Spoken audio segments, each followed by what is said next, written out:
முதலாவது உங்கள் அழைப்புக்கு நன்றி. நான் FeTNA உறுப்பினர்களை நான் நன்றி சொல்ல கடமைப்பட்டிருக்கிறேன். நான் கங்க்ராச்சுலேட் பண்ண விரும்புகிறேன் FeTNA என் 29வது விழாவை. தமிழ் மக்கள் ஒன்று சேர்ந்து இவ்வளவு காலம் ஒரு அமைப்பை கொண்டிருக்கிறார்கள். அது மிகவும் பெரிய ஒரு பொறுப்பு. அது பல வருடங்களாக உங்கள் உழைப்பைத்தான் நாங்கள் பார்க்கக்கூடியதாக இருக்கிறது. I wish to congratulate the President, Thiru Manjil Peter, the Board of Directors of FeTNA, all the artists, special guests, the organizing committee for your hard work in bringing us all together.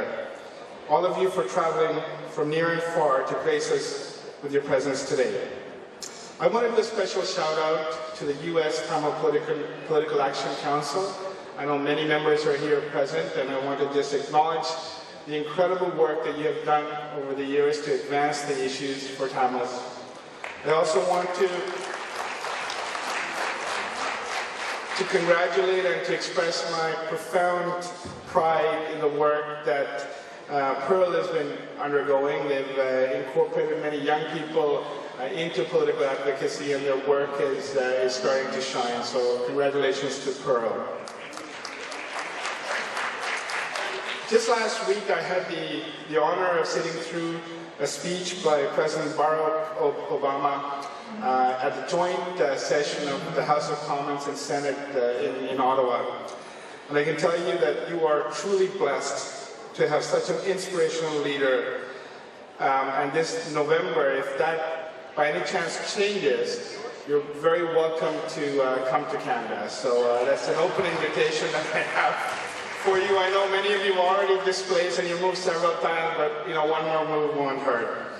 But in all seriousness, I will be sharing this session with Raja Krishnamurthy, who is running for Congress in the 8th district in Illinois for the Democratic Party. Raja, please. He is the first Tamil American to carry a party banner, and I'm incredibly proud to have just met him. What I do hope is that all of you here and the community across this nation stand up with Raja to make a point, to say that you're there in solidarity. He will be your voice, you'll be our voice, not just in Washington but also across the world. So I really do wish that the community will come together and support Raja in this important endeavor, because he's not doing it for himself or his family, he's doing it for all of us. So thank you, Raja. I wish you and Priya the best and your family the best in this journey. Now, I was asked today to speak about our collective engagement on the United Nations system to attain justice and peace for Tamils on the island of Sri Lanka. I want to share with you my perspective on this journey. Remember that there's only one perspective, there are many. Before people start posting on Facebook and Twitter, this is my perspective only. But before I start, I want to kind of go back to 2009, in May of 2009. In fact, we need to go back to the fall of 2008, where all of us in this room and across this nation demonstrated. We fasted, we wrote letters, we emailed, we called the media, wrote poetry, some people even self-annihilated, in order to bring attention to what was unfolding in Sri Lanka. In fact, Tamils were out on the streets in every major city in the Western world. I first met many of you in this room and many in US TPAC during these demonstrations in Washington.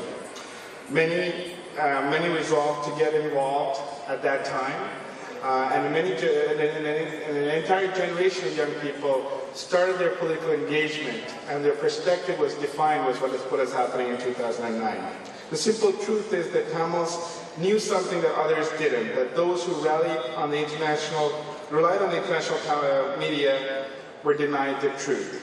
Through our sources, we knew what was going on in Sri Lanka. We knew because we went to the funerals, we saw images on the internet, and we heard the voices on Tamil radio.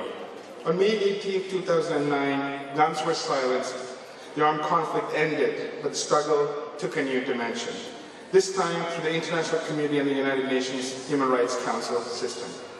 Tamils have engaged the UN and its predecessor, the United Nations Human Rights Commission, for decades.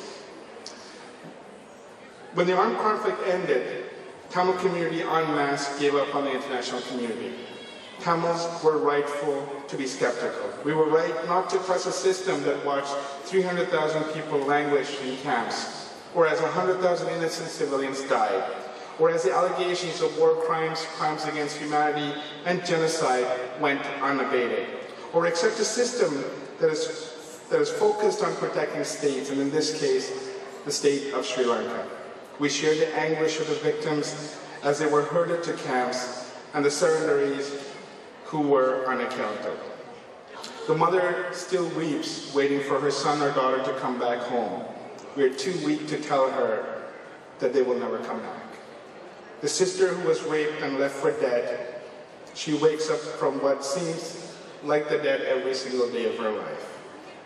We were in solidarity around the world, as hundreds of thousands of Tamils across the globe demonstrated, but only to be devastated when our own government sat silent. A new struggle emerged out of the ashes of those who laid their lives in the pursuit of freedom. The new dimensions of the struggle had three major objectives. The priority of these objectives correspond to the types of engagement one has on the issues in Sri Lanka. The first aspect is to focus on Sri Lanka itself, to say it's a failed state, that it needs to democratize, it needs the rule of law, it needs to respect its citizens, and it needs to reform. This aspect of the struggle requires thought that space needs to be opened up in Sri Lanka in order that the victims could start rebuilding their lives. There was common interest among many different actors, including Sri Lankan civil society, the different opposition parties, the NGOs, and the diaspora. The establishment of the Northern Provincial Council, a body with effectively no power, yet very symbolic, was the beginning of democratic space being opened up. The resolutions in Geneva really helped propel and open the space for some movement towards greater democratization, starting with the change of regime in the defeat of the Rajapakshas in 2015. Today, much of the symbolic attributes of the development under FeTNA speak to the first aspect of this struggle. The second was to find a long-term political solution to the underlying political challenges of Tamils on the island. This aspect really had only one major constituency, namely the Tamil political parties, and to a much lesser degree the diaspora and civil society. There's a fair range of possible options for sustainable political solutions. Certainly many maintain that an independent separate state is the only solution, while many will accept a federal system of government with major power sharing. The current context of discussion in Sri Lanka appeared to lean towards the latter. However, any political settlement must be acceptable to the victims of this war. The diaspora has a very important role in supporting the decisions made democratically by those in the north and east of the island. Thirdly, and perhaps most importantly, and this is my thrust of the speech, is the need for accountability for war crimes, crimes against humanity, and genocide. This is essential for all of the parties to the conflict, but particularly for the victims, but has been spearheaded in large measure by the diaspora, including many of you in this room. The diaspora has worked directly with victims, and many international NGOs take the message of accountability to the world stage. The issue was animated by the great work of people like Callum McRae in his documentary, No Fire Zone, and through people like Francis Harrison and others. The three elements are international independent investigation. In High Commissioner's report last week, he called upon further investigation of the issue of cluster bombs that were used in the last phase of the war.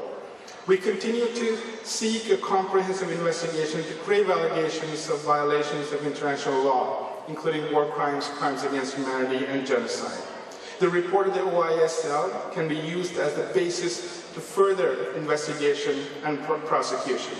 In October of last year, the Sri Lankan government under the new president came forward and co-sponsored a resolution at the UN that effectively incorporated foreign and Commonwealth investigators, prosecutors, and judges. We very well know that the current Sri Lankan legal system is incapable of a free and fair investigation, prosecution, and adjudication. The victims will not have the confidence to go forward in the pursuit of justice. It would appear that the least amount of progress has been made on the issue of accountability over the past 9 months. This is not just important for Tamils, this is important for the world. Collectively, we in the diaspora have an obligation to seek justice and accountability for the victims. I was one of several Tamils who headed to the UN in 2009, in May 25th, 2009. I was initially a bit angry at the response from those who were there for a long time. One of the persons there asked me why I even showed up.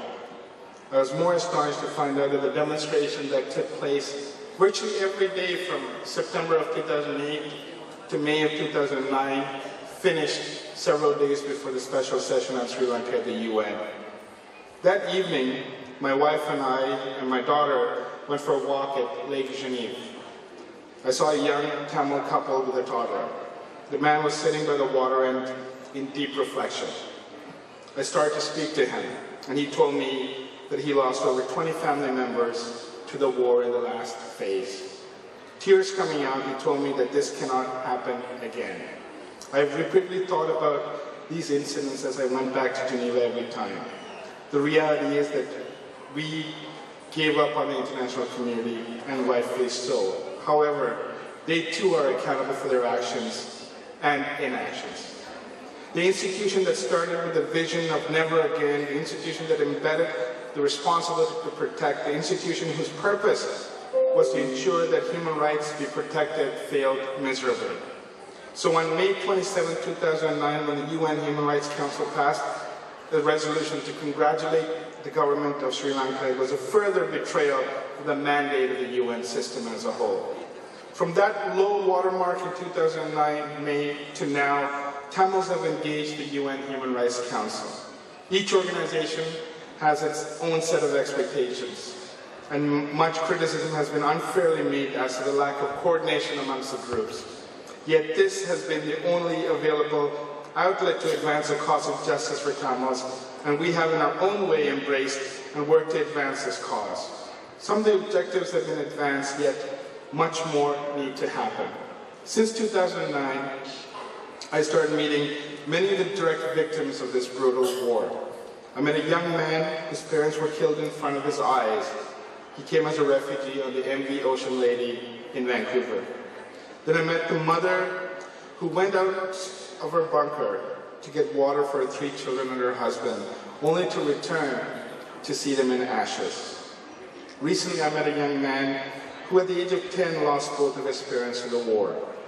I met with most of the 76 refugees on board the MV Ocean Lady and the 492 refugees on board the MV Sunsea, and the woman who lost her hand. As a lawyer, I represented many of the witnesses who saw hospitals being bombed, or medicine being denied, or casualty counts being understated. And the stories go on and on and on. Behind every one of these stories are crimes and those who are responsible for these crimes. Today we are at a crossroads. We have achieved much progress, important findings in the OISL investigation that ought to be the basis for further investigation, prosecution, and adjudication. The violent and autocratic rule of the Rajapaksa is over.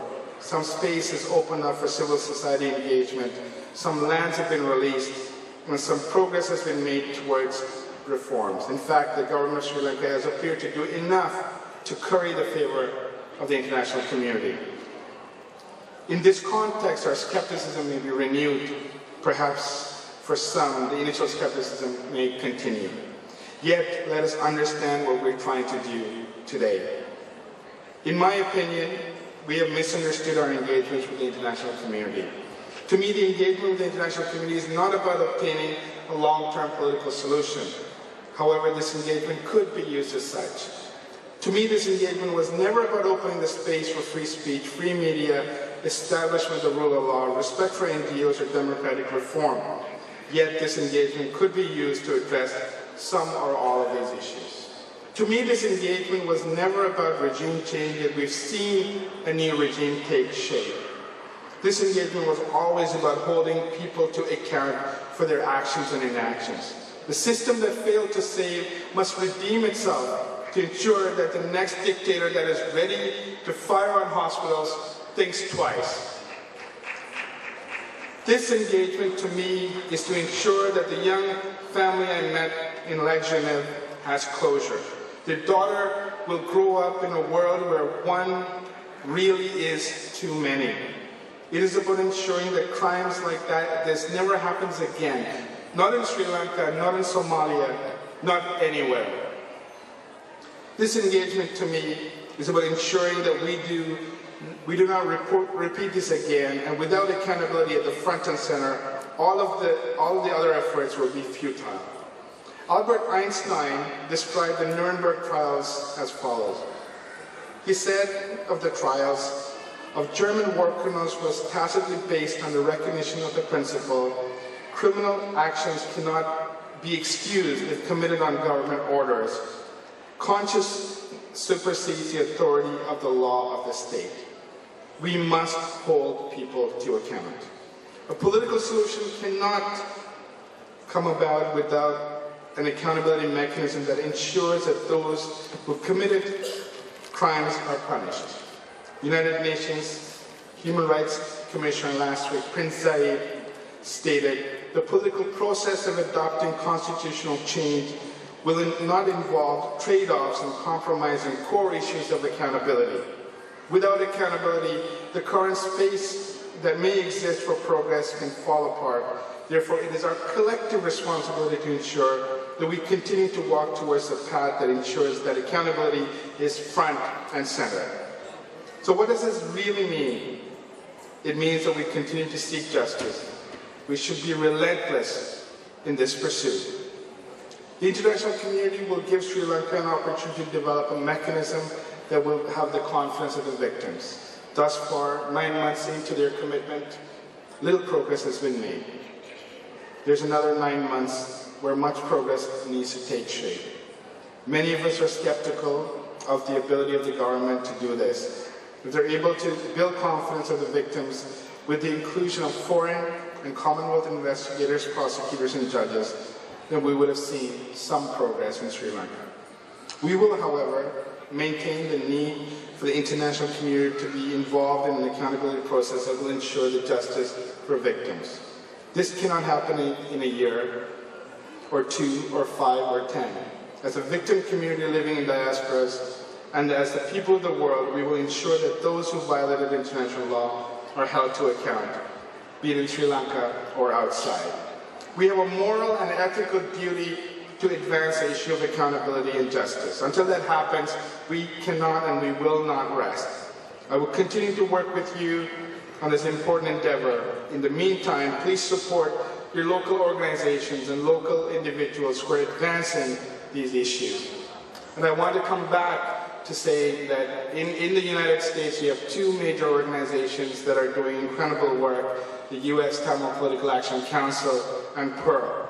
Please work with them, please support them, help them financially in order that we can advance these issues. With that, I want to close, and I want to just thank you for your patience, and I want to wish you, all of you, a very happy 4th of July. It is a day to reflect on the incredible opportunities this country has given us, this continent has given us, and also to reflect on the enormous liberty that we have in North America.